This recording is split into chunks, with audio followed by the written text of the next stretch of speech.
Matt Rosencrans. He's with NOAA's Climate Prediction Center. Matt, we'll get right to the numbers in terms of what we expect this year. Maybe go into a little bit of an explanation, because one part of forecasting is percentages, and I know that there are certain percentages of a below average season, an average season, and above average season. So if you can explain. So that 13 to 20 named storms, 70% of the years with these exact conditions, we would expect that to verify. For this year, we are expecting a 60% chance of an above normal season with a 30% chance of a near normal season and only a 10% chance of below normal.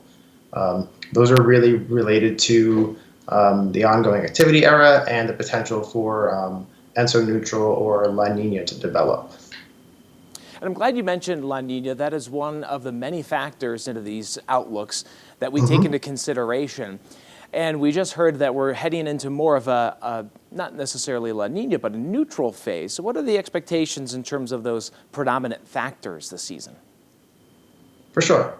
We're in a high activity era with the Atlantic multi-decadal oscillation, which that's the background for the sea surface temperatures and wind patterns in the Atlantic. Then also the ENSO phase. We're in an ENSO neutral right now. So that really doesn't do anything to kind of disrupt that pattern in the Atlantic. So we are still expecting that overall high activity pattern in the Atlantic to kind of shine through all the way. If we were to develop into a La Nina, which is on the lower end of probabilities or below the probabilities for being an ENSO neutral, it could actually reinforce some of those conditions in the Atlantic, bringing about even conditions that are on the higher end of our forecast range. And you mentioned there's a 10% chance that we have a below active season, which is a percentage I don't really like to hear too much, but I appreciate the insight to that too. So does that mean that El Nino may not be into the cards as much to try to inhibit activity in the Atlantic? Yeah, El Nino is really not in the cards for this year. Officially, there's an 8% chance of it developing during August, September, and October of this year. So those are very low probability.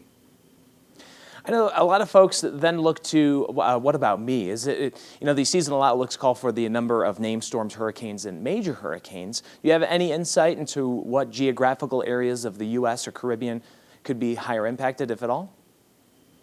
No, these seasonal outlooks are really not a landfall outlook. They're just more for the number of storms that are going to form anywhere in the Atlantic. Now, given that if we are in a high activity era and an above normal season, we do see 40% more named storms and about twice as many landfalls from hurricanes.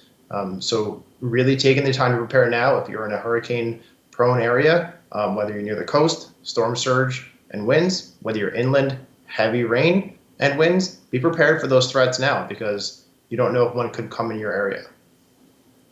And then we were coming off that historic season last year, 30 named storms, and you look at the billion-dollar disasters and the impacts from last year's tropical cyclones.